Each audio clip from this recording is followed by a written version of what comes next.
Judy Malika with Friends of Delray, and today we have some fabulous guests to discuss Delray Reads. This year, Delray Reads is Thursday, February 26th, but I'd like to learn a little bit about the program. I've been part of it for many, many years, but this is C. Ron Allen, and C. Ron, you were back when it started. Tell us a little bit about the history of it, please. Well, it's so good to be here, Judy, hanging out with you guys today. Just talk a little about our effort to promote education in Delray Beach. Many, many years ago, we had what was called Principal for a Day. That was where we invited stakeholders in the community to come in and hung out with the principals for the day and hung out in schools. And we helped to promote literacy.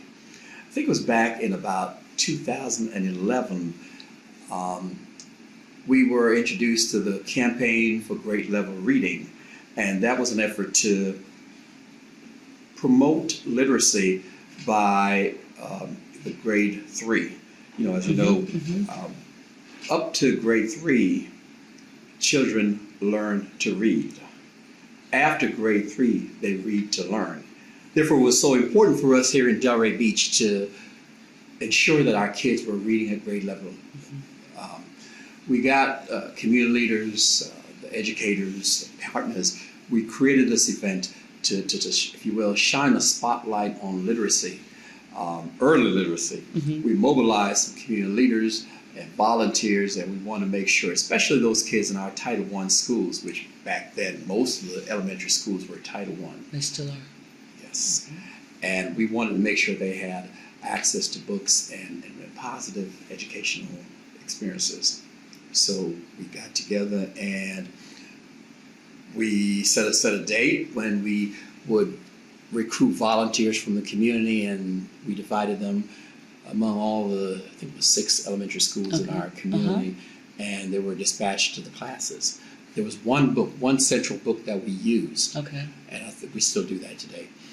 And they would go in and they would read those books to the kids, and it was just a great time. For about 2 hours they would spend in the school between breakfast and the reading experience. I've been part of that, and it's very rewarding. Do the children get a copy of that book? In some years we left books with the students. In the past. That's nice. That's nice. So we have with us today Janai Bowens, and that is the Delray Beach Education Coordinator. So this is a citywide effort, right? Correct. Has it always been? Yes, it's always been a citywide effort, and thank you, C. Ron, for the history of that. And so my role as the Education and External Opportunities Manager is I make sure that this is a sustainable program through our partnerships with the Delray Chamber Education Fund, the Delray Beach Library, and the School Board of Palm Beach County. And so how I do that is I make sure that I'm at the table and I make sure that, our programs have the sufficient funding for the books so that our kids can be exposed to literature through our volunteer readers and our community supports. And so that's where I come in.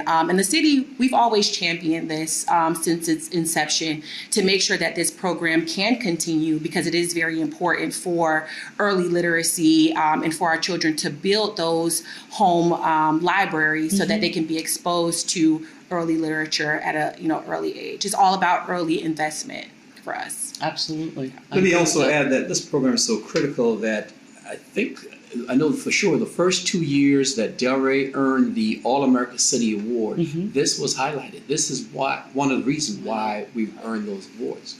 Excellent. It's showing the city's investment into the community. And there is a belief that when a city invests in its youngest readers, let's face it, it invests in its future. Yep. Yeah. Agreed. Absolutely agreed. Yep. So Allison Turner, who is the chair of the Delray Chamber Education Fund, what is your involvement in this? So our board, so we're an all-volunteer organization, so we're the nonprofit arm of the Delray Beach Chamber. We collaborate with the city of Delray to make this happen. So we are basically the pass-through for all the sponsorships, helping coordinate the event, helping piece all the things together. I mean, even the registration runs through us, all of that. will happen through us. And then, as I said, we coordinate with the city as well as some other local partners to make it happen. Excellent. The Chamber has its finger on the pulse of the city and the businesses and the not-for-profits, so it's easy to get the word out, I guess, right, and get involvement in that. Yeah, although it's not, even though the chamber is very passionate, I mean, obviously this is like, we have our own database for Delray Reads, we have everything's running that way. People will know about it within the chamber because obviously the chamber really wants to back education because it's important for business in Delray, but we're a completely separate board from the chamber board. Okay. Here's a crazy question. Why do we only do it once a year? So I can take that, right? Okay. I can take that because I've been working with these two, of course, as our wonderful partners, a part of our wonderful partners, to talk about how we can extend this opportunity far beyond Delray Reads Day, right? And so C-Ron mentioned the campaign for grade level reading, which has been a part of the city for years, right? So as a resurgence of the campaign for grade level reading and really to support our children, because currently only 35% of our students are kindergarten ready, right? So what that means is if they're enrolled in kindergarten, only 35% of our students here in Delray Beach have those skills in order to be proficient and successful in kindergarten and beyond. So thinking about that and thinking about the support that the city needs to invest in early literacy, it was common sense that we have to extend this beyond one day, right? Okay. So we've been discussing how we can get sponsorships and donors, and of course, how the city can continue to be funders in extending this beyond just our Delray Reads Day. So we've discussed a couple of ideas, such as community captains, which will require, joint partnerships between community volunteer readers far beyond just one day, but continuously making their presence in our Delray Beach public schools. We've also talked about the adoption of classrooms from our businesses and private partners and how they can be really a driving force in continuing to build those home learning libraries and those classroom libraries for our kids. So the opportunities are endless. We've been discussing exactly what we do, and what we need and who we need in order to move this work forward, but it will certainly be beyond just one day starting from this year. This has to be a year-round initiative. I agree, right. I mean, I don't want to see the flow of the classroom disrupted necessarily. No, right. But it doesn't have to happen during the school day. It could get that. Yeah, on good. Saturdays after school. Okay. We're working on some initiatives. We are keeping in mind like the instructional time of the schools and what the teachers and the school principals need, just to keep up with their curriculum. So it'll definitely be an addition and not a subtraction from what they're doing within the classroom, but just really how we can continue to support out of school time and beyond the traditional classroom setting. It's so important for you to mention that we have been working with the schools to make this seamless. Excellent. As they say, it takes a village. Yeah.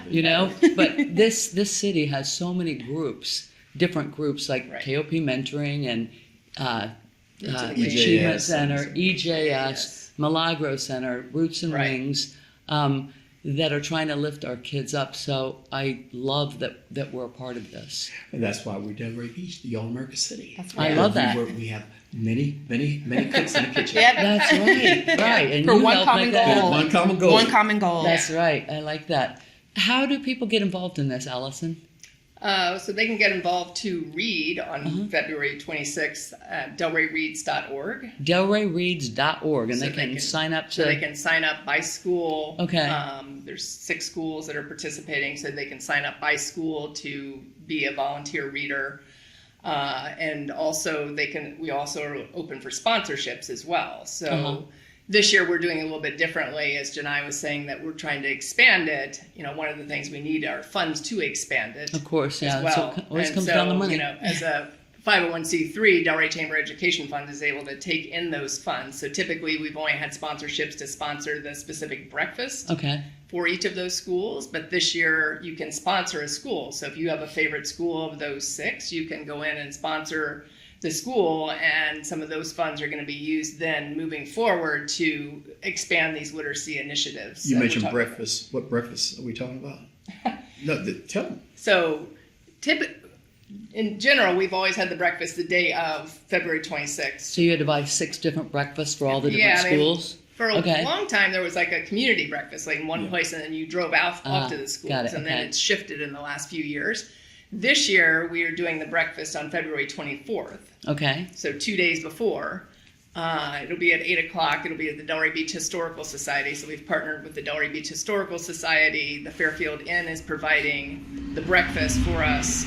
And that way everyone can get together and really collaborate there and before the actual reading on February 26th. So that way that day is just going to be focused on going to the school you signed up for and reading. And that's on the breakfast is only for readers, right? Correct. Not for folks who from the community who just want to come in you for can't free just breakfast. you can't just show up Well, for maybe free we can get them in there, and then they're going to go be readers. There you Yeah. go. Yeah, I've done it many years. It's very rewarding. It's weird when you're reading and all these little eyes are looking up at you. It's like I get a little nervous. Yeah. And I think an important part to mention about that breakfast is the training that's Training. involved, because you Yeah. mentioned how nervous you are when you get in front of the readers. So this year, what makes it different is that we will have support for our volunteer readers about what we can do to drive engagement in the classroom so that it cuts down on the nervousness, right? And so it's kind of like a Oh, train like the questions trainer, and answers? correct, Yeah, the so train the that's trainer program? model, Train. yes. Yeah, okay. And so our readers will be exposed to the book beforehand. They'll be exposed to different strategies that they can use within the classroom, as well as an extended activity that we can do together to provide for the kids. Yeah, Yeah, better so already. yeah, it's definitely supportive this year during the breakfast. Excellent. That's Yeah. a terrific idea. Yeah. Because I read the books, but I didn't even think to ask questions or whatever. I'm like, we done? But they're so sweet. You just want to, pick each one of them up. It's Yeah. so cute. Anything else? Go to Delray Beach Reads. DelrayReads.org and Yes. hurry up And because again, I this can't is say enough. Mhm. Investing in our youth is investing in our future. love that. Absolutely. Investing in our youth. Can I steal that line? Speak to my lawyer. Thank you all so much for being here. Absolutely. I really appreciate Thank it. you. Thank you for all you do for our city and our children especially. I'm Judy Malika for Friends of Delray. Please let your voices be heard. Get engaged, talk with neighbors, attend city meetings, and watch for our next video cast at Friends of Delray. We believe that Delray is at its best when we're stronger together. Delray.